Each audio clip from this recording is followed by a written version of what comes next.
Hello and welcome to the Security in Context podcast series. My name is Claire O'Brien. This summer, Security in Context put out a call for paper submissions on the subject, Borders and the State in Light of COVID-19. In the coming weeks, we will be sharing papers by and interviews of scholars of border studies. In the following interview, conducted by Project Director Omar Dahi, Philippe Frowd discusses his research on borders and his book, Security at the Borders, Transnational Practices and Technologies in West Africa. Hello and welcome to Security in Context. My name is Omar Dahi. Today I have the pleasure of interviewing Professor Philippe Frowd, who is an assistant professor in the School of Political Studies at the University of Ottawa. His research interests are in the transnational governance of security in the Sahel region of West Africa, with an emphasis on interventions around irregular migration and border control. His work focuses on techniques and technologies of security and the professionals who interact with them. Philippe's research draws on ongoing fieldwork in the region, specifically in the Senegal, Mauritania, and Niger. More recently, he has researched the role of non-state groups in countering insecurity in Burkina Faso. We're very happy to welcome Philippe. Thank you so much for joining us. Thank you very much for having me. It's a pleasure. Great. So your research is really wide-ranging and has a variety of interventions in terms of IR and security studies. But today I wanted to talk a little bit about your recent book, Security at the Borders, Transnational Practices and Technologies in West Africa, which was published by Cambridge University Press, first published in 2018, and I believe recently became available in paperback, as well as actually e-reader, which is how I bought it and read it and very much enjoyed it. So thank you for talking to us about that. And my first question is if you can just tell us a little bit about your background and how you got interested in researching borders, and in particular, how you researched the cases which were the focal point of your book in West Africa, primarily Senegal and Mauritania. Yeah. Well, first of all, I'm glad you enjoyed the book. It was a lot of fun to write, and when I did the field work, I had no idea what was going to come out of it. So I'm glad something good came out of it. In terms of my background, I actually have kind of gone full circle. So I did my undergrad and master's degree at the University of Ottawa, where I work now. Did my PhD at McMaster University in Hamilton. And kind of have hopped around the world since then a little bit. I worked briefly in the private sector in Spain, and then worked in the UK, in Sheffield and in York, and then came back to the University of Ottawa in 2018. And so I would say that my interest in borders has kind of developed from an initial interest in surveillance. And so I actually really came at this angle from surveillance studies in particular, and through an interest in technologies of surveillance and visibility. And so that's something that I began to explore and got really interested in some of the ways that technologies are applied as ways of capturing, filtering, and making legible flows of people at the border. And so that's something that I explored in my PhD. It's something that I also looked at kind of working in the private sector on EU border management. And that's something that I've continued to look at beyond the kind of field work that underpinned this book, looking at, the linkage between border security and intervention in Niger. And so the way that I kind of came to the constellation of issues that are reflected in this book was combining this interest in practices of surveillance and visibility and watchfulness with some of the kind of security politics that I was observing in West Africa, particularly around counterterrorism and countering illicit flows, and the ways that these types of practices tended to increasingly overlap and absorb the practices around irregular migration. And so it's really this kind of fusion between surveillance studies, critical security studies from IR, and kind of interest in international intervention. I'll just say something real quick about the Sahel in particular, and the reason that I ended up focusing on that particular region. So obviously, there is this kind of fusion that I was mentioning across different issue areas in ways that really interested me. But also I had a sense that thankfully has been kind of borne out by what has happened since, that I felt I was getting in on some kind of ground floor in terms of looking at the Sahel as a kind of, let's say, an incubator of particular security practices that are civilianized but highly integrated between things like irregular migration, counterterrorism, and so on.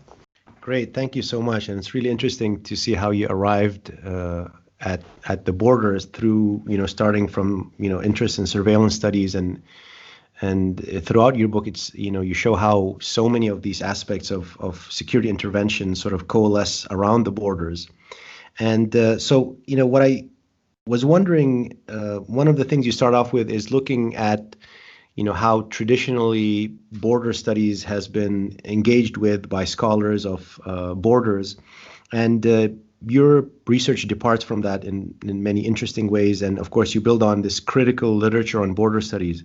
So I was wondering if you can tell us a little bit about that. How do you depart from the so-called traditional line in the sand understandings of the borders, which are, both in the literature and I think are common sense understandings of borders and what they represent? And tell us a little bit more about that in your research, and in particular in the case of African borders.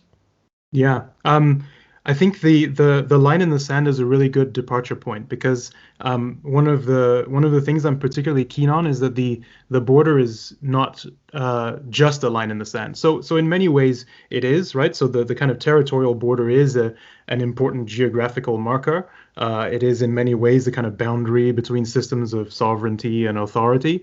And so the line in the sand has analytical purchase and it has analytical importance. The point that I'm particularly keen on is the fact that once we look beyond that, we gain a much more full picture of the kinds of mixes of authority and governance that are happening around international borders.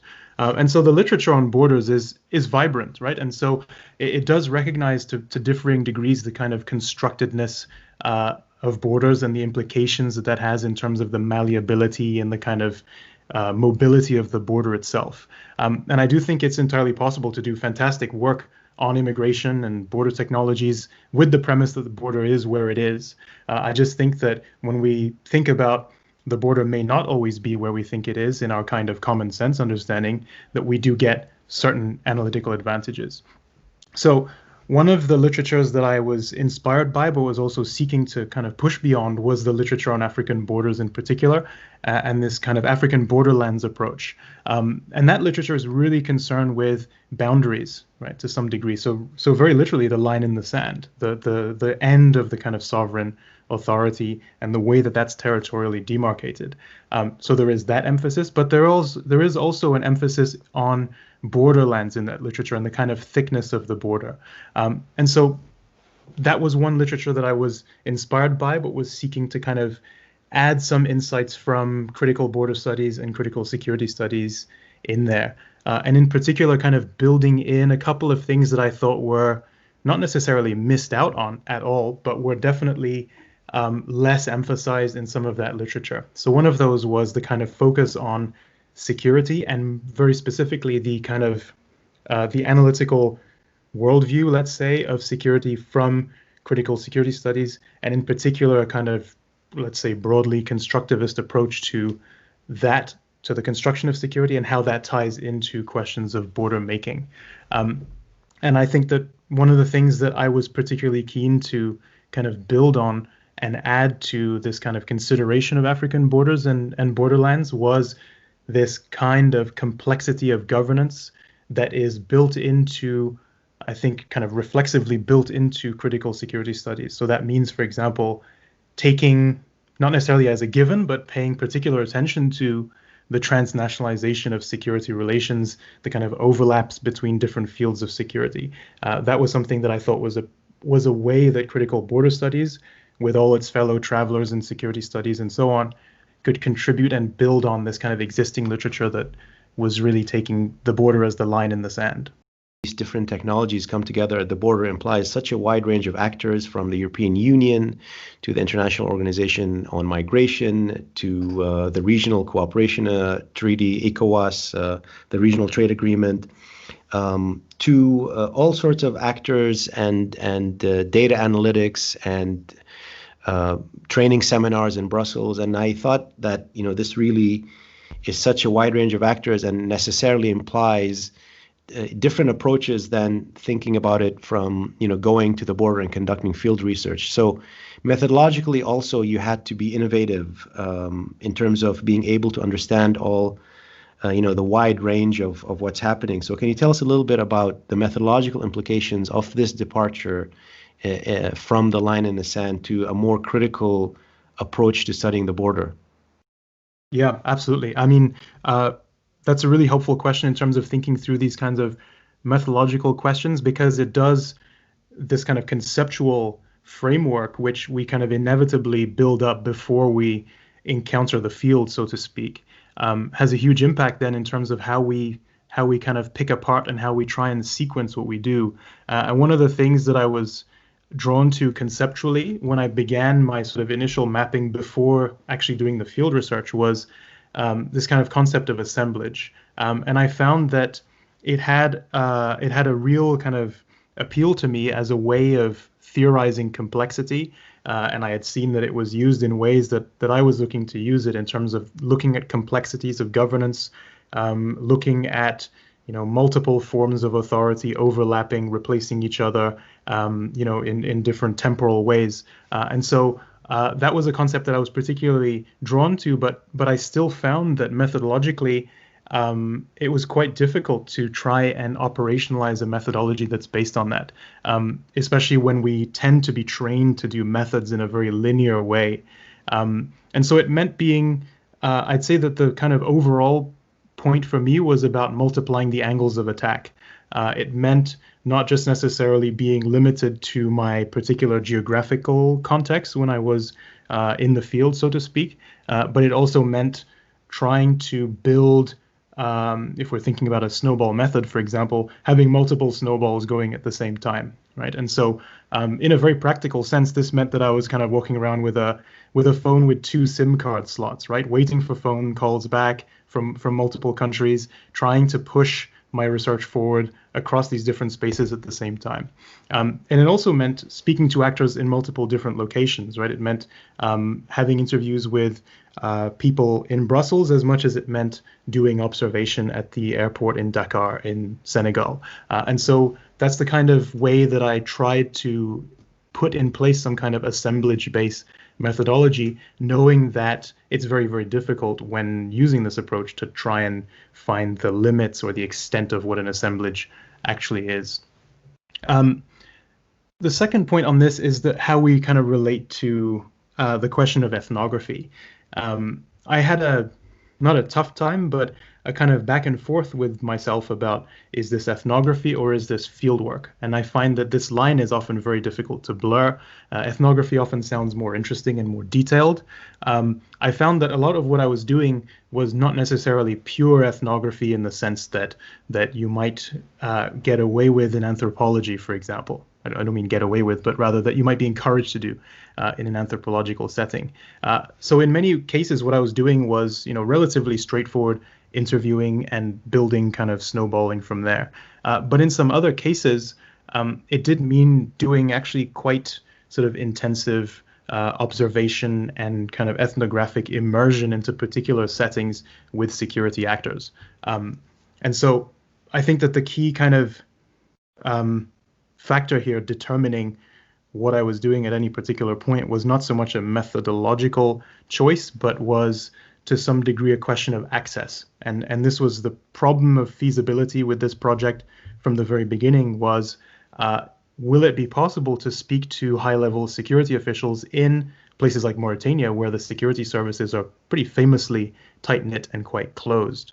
And so ethnographic opportunities were seized wherever they were possible. Great. So let's get a little bit more into some of the arguments of your book. And I particularly was struck by the term border work, which I mentioned earlier, which I think you coined or adapted. And you developed 4 theses around border work. So if you can tell us a little bit what they are and some of the examples or arguments you're making in the book based on your findings. Yeah, I mean, border work is definitely not a term that I lay claim to. It's definitely one I adapted, as you say. I was particularly inspired by the work of the late Chris Rumford in this particular case.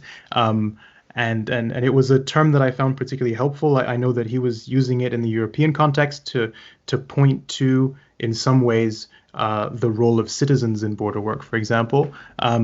What I was trying to do with this concept was seize this idea of work. So to draw on what Chris Rumford was doing in terms of geographically extending the border and showing that border processes happen well away from the territorial line, but also trying to use this kind of emphasis on work to try and reconcile this idea with terms like bordering, right? So the emphasis for me was on this question of work and what that meant in terms of the labor and the work and the actual sort of acts, the multiple acts and the performative nature of borders, right? So that was why I was particularly drawn to this idea of border work. For me, it functioned really well conceptually in terms of putting together a relatively neat conceptual edifice to try and put in these 4 theses, as I called them in the book, around border work, right? I found it was a helpful umbrella for these 4 particular characteristics. And so the characteristics in question were, so the first one was that, you know, the border work as a practice is referential of a particular territorial line, right? It is based around recognition of these limits of sovereign power in a territorial sense, but can be enacted across territory, right? So one example of that is something like deportation as a practice of border work. It is something that is laborious. It is something that is done in reference to a particular territorial line, but happens across the territory. And in fact, almost by definition, happens away from the territorial border line.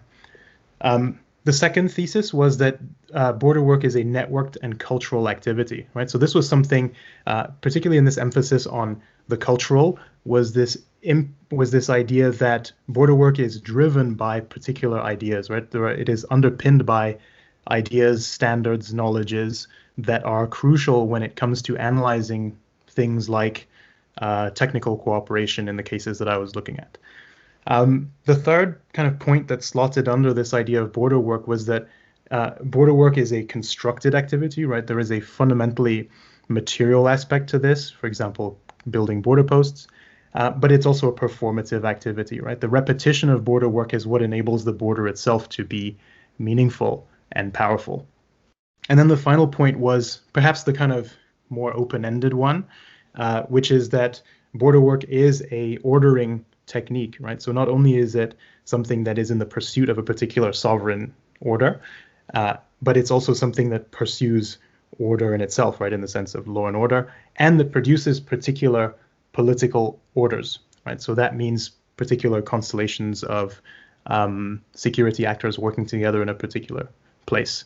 Wonderful. So one of the questions I had when reading the book, and one of the things that struck me was, you know, when we discuss borders traditionally, whether it's in the Middle Eastern context, whether it's in the, I suppose also in the African context, there's this question of North-South power asymmetries or neocolonial relations and the artificiality of borders. And throughout your book, this comes across in various ways. For example, the discussions about the crisis of migration at the Canary Islands, which initiated sort of Spanish, more active Spain, Senegal, Mauritania interventions and a set of practices. But at the same time, your approach highlights different kinds of agencies that make, if I understood correctly, simply viewing them as sort of neocolonial relations inadequate because of the fact that they're local actors involved and a wide range of logics that underpin their motivations for doing what they do. I don't know if that's an accurate description of your approach, or if you can elaborate on this point a bit, because when we think of this externalization of borders from by the EU to North Africa, or in this case as well to the Sahel, we're always thinking about this sort of North imposing its security logics on those countries. But the story is a little bit more complicated. Can you talk a little bit more about that, or perhaps, correct me if I'm wrong in my understanding of it? Yeah. I mean, that's a really good nuance there in terms of like power asymmetries, but also this question that it's not quite so simple. I think writing the book, that was a very kind of tentative sense that I had. I had a very clear sense that obviously there's a power asymmetry. Much of the kind of critical purchase of the book comes from precisely kind of trying to unpick this pretense of improving and building capacity and so on. And so those power asymmetries are very much reflected there. They're reflected there in terms of the kind of differential sets of economic resources that everyone brings to bear in these types of cooperation.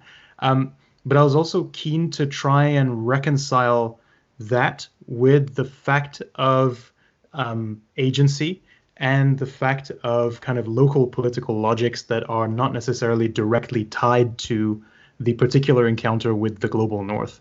And so that's why in the conclusion, again, it's maybe something that comes up relatively, those were some perhaps relatively tentative ideas that I was having at the time about coloniality, which is the term that I use in the book, to try and explain how these particular relationships, when France, for example, donates motorcycles to the Senegalese police, there is a relationship of coloniality there that is a reflection of the fact that that particular act is kind of inseparable from a particular legacy of colonialism, but not necessarily a direct product of it.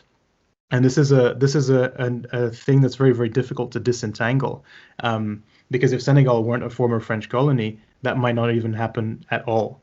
And so trying to sort of recognize that particular colonial power relation and the kind of legacies of that, but also looking at local agency. So to give you an example, something like the proliferation of border management trainings that are given by European states and international organizations to African law enforcement officials, that is in some way about spending EU aid money. A lot of that money is going back into European pockets in many ways. There is a kind of, if you want to put it this way, a kind of paternalistic element that goes into these things. However, these things also operate and have traction because it's something that's often demanded, right? So when you speak to officials, they say, well, this is something that we asked for. We submitted a plan. We wanted this.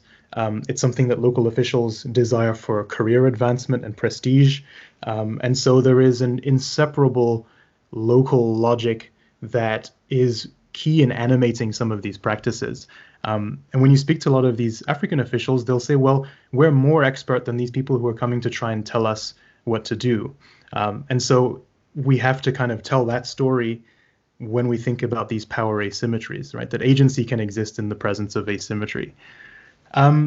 Just a kind of final point on that in terms of power, because a lot of the argument in the book is that knowledge differentials or differentials of perceived differentials, let's say, of knowledge and expertise are a kind of justification for the imposition of Western ways of doing things. But it's also important to recognize that things like integrated border management are things that African states want. And that's why I kind of use this concept of legibility in there to try and sort of raise the idea that these are longstanding projects of the post-colonial era, that African states want better knowledge of who's coming in and out, better control over their borders, and that just so happens to fit into the worldview of actors from the global north.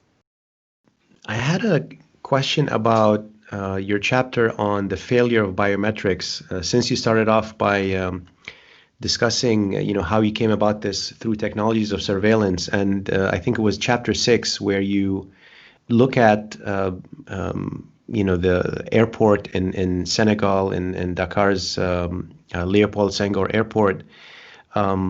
And in many ways, we tend to think of biometrics as all-encompassing and as perhaps foolproof. But you advance an argument about its failure that I thought was really interesting. And if you can talk to us a little bit about, what are the ways in which your research there sort of complicates our understanding of how biometrics are employed and the work that they do and the outcomes that are generated from them? Yeah, that's a good question that really gets us to to the kind of distinction, I think, when we think about biometric technologies between our understanding of technology as a technical device and our understanding of technology as something with a particular social context that it's grafted onto. And so I think that a lot of the, certainly my understanding of where the literature was at the time that I was thinking this through was that a lot of work on biometrics is about the kind of technical problems, right? There is recognition of the kind of social and discrimination problems, but those are rooted in a particular technical functioning of biometrics.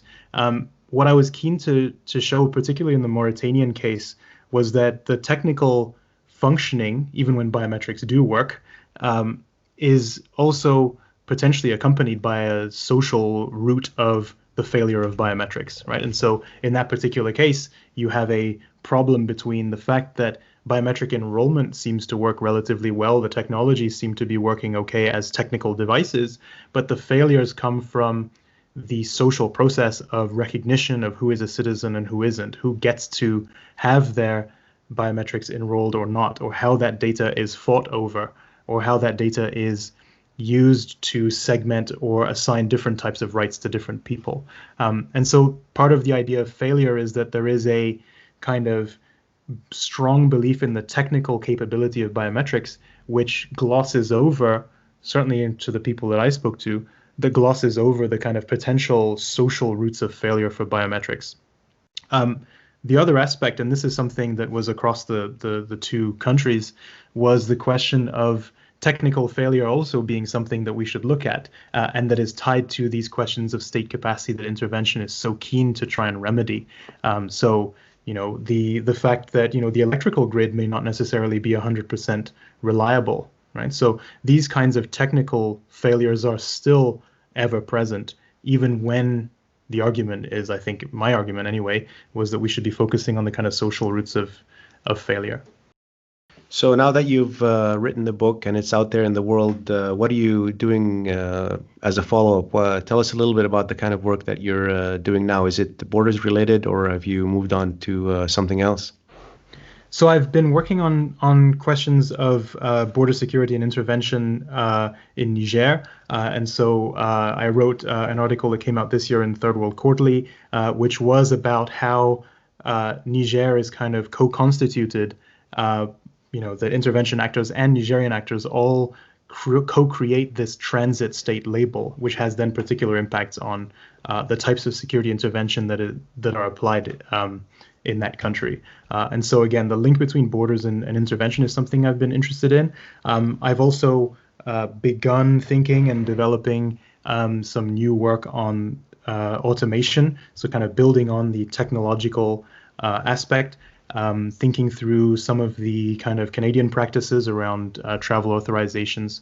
And so thinking through what the potential implications of automation might be in the area of border security. I think this is something that's also, and this is maybe a question of luck, but this is something that's becoming relevant again when we think about COVID-19 and the priority that airlines and airports are giving to touchless biometrics as a way of getting people flying again.